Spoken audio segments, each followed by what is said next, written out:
ఈరోజు జగన్మోహన్ రెడ్డి నాకు ఒక్క ఛాన్స్ ఇవ్వండి అనే ధ్యేయంతో వచ్చారు. సరే ఎవరైనా రావచ్చు, ముఖ్యమంత్రికి ఎవరైనా రావచ్చు.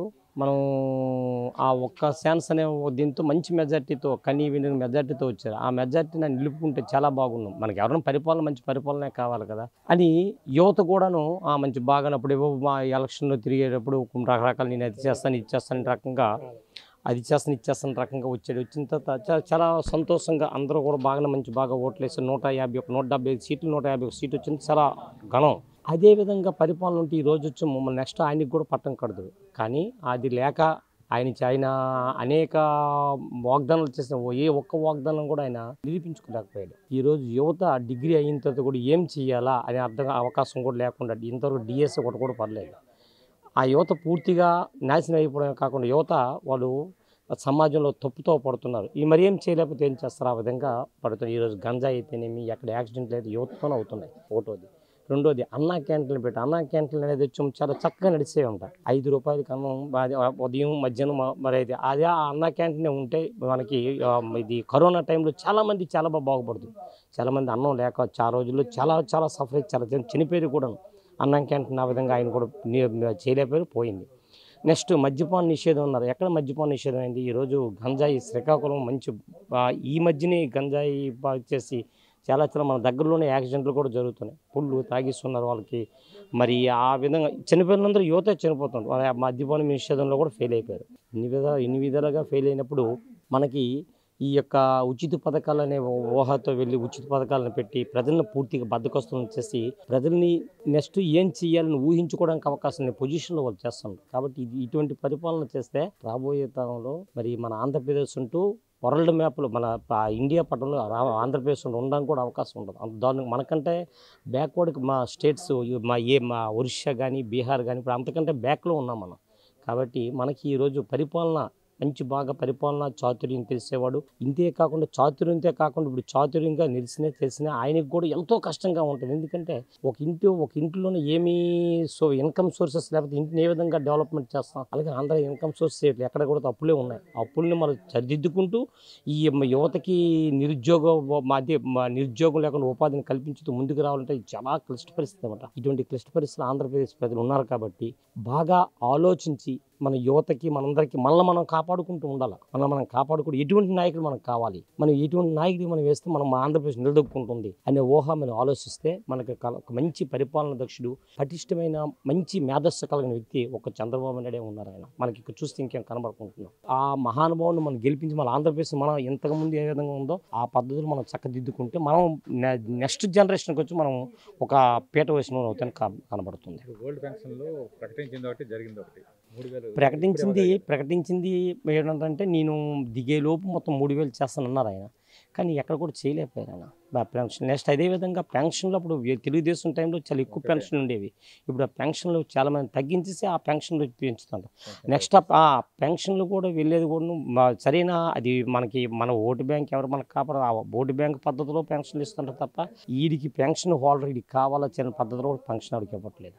టీడీపీ జనసేన కూటమి రాబోయే ఎన్నికల్లో ఫలితాలు ఎలా ఉంటాయి? టీడీపీ మనం ఆంధ్రప్రదేశ్ ఎడ్యుకేటెడ్ అయితే ప్రజలు కరెక్ట్గా పద్ధతిలో వాళ్ళు ఆలోచించగలిగితే ఈ యొక్క మనం టీడీపీ గవర్నమెంట్ పట్టం కట్టి మనల్ని మనం కాపాడుకుంటే నెక్స్ట్ తరానికి వచ్చి మనకు భవిష్యత్తు భారచూపులో అవుతాం. జగన్మోహన్ రెడ్డి పాలన వచ్చాక యువతకి బాగా ఒక క్లిష్టమైన పరిస్థితి ఎదురయ్యింది. ఒకటి, ఉద్యోగాలు లేక ఎక్కడైనా బ్రతుకుదామంటే ఆ బ్రతకడానికి ఒక స్థలాలు కూడా లేక ఈరోజు యువత అంతా రోడ్డు మీద పడిపోవాల్సి వచ్చింది. దీనికి కారణం మన స్థానికంగా ఉన్న ఎమ్మెల్యేలు, స్టేట్లో ఉన్న ముఖ్యమంత్రి గారు కూడా. దీన్ని ప్రజెంట్ మా జిల్లా మొత్తంలో యువత కూడా చాలా ఇబ్బందిగా ఉన్నారు. దీనికి కంపల్సరీగా గవర్నమెంట్ తరపు నుంచి గవర్నమెంట్ మారితే తప్ప నెక్స్ట్ ఈ నిరుద్యోగులకి ఉద్యోగాలు గట్ట కల్పనలో చాలా ఇబ్బంది పడవలసి ఉంటుంది. అలాగే యువత కూడా ఈ పనులు లేక ఈ చదువుకున్న తర్వాత ఉద్యోగాలు లేక ఎక్కువ ఈ మద్యపానానికి బానిసలు అయిపోయారు. ఈ బానిసత్వానికి మూల కారణం ప్రజెంట్ ఈ ప్రభుత్వం జగన్మోహన్ రెడ్డి గారు. ఆంధ్ర రాష్ట్రం బాగుపడాలంటే ఎవరి నాయకత్వం కావాలి?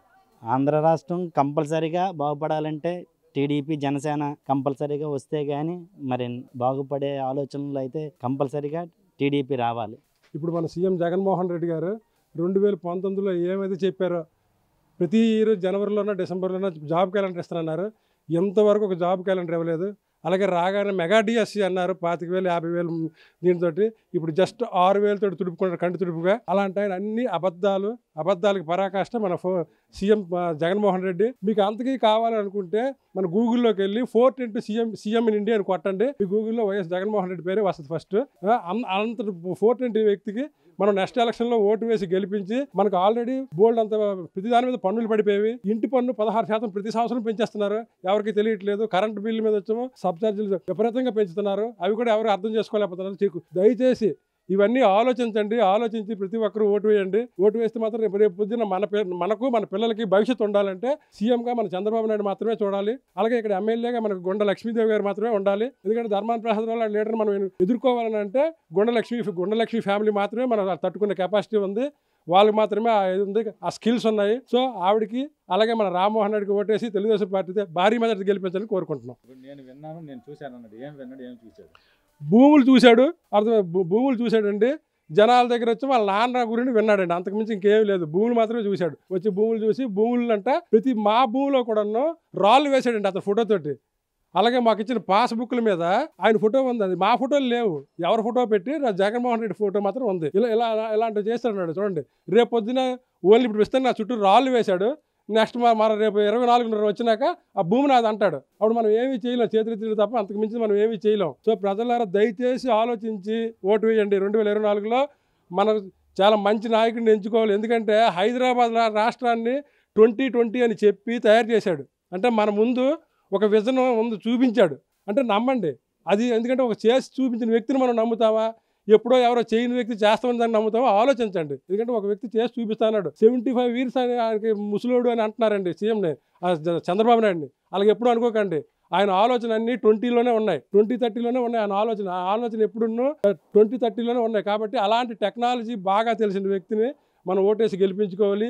ఈయనకి ఏమీ తెలియదండి. ఈయన పక్కా 420. మనం ఆయన పట్టుకొని వెళ్తే మనం మునిగిపోతాం.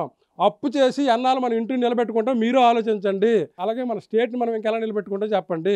మనం అందరూ రేపు పొద్దున బీహార్ లాగా ఉరి తీసుకోవాలి. లేదా మనం బీహార్ వెళ్ళిపోవాలి పనులు చేయడానికి తప్ప అంతకు మించి ఇంకేమీ లేదు.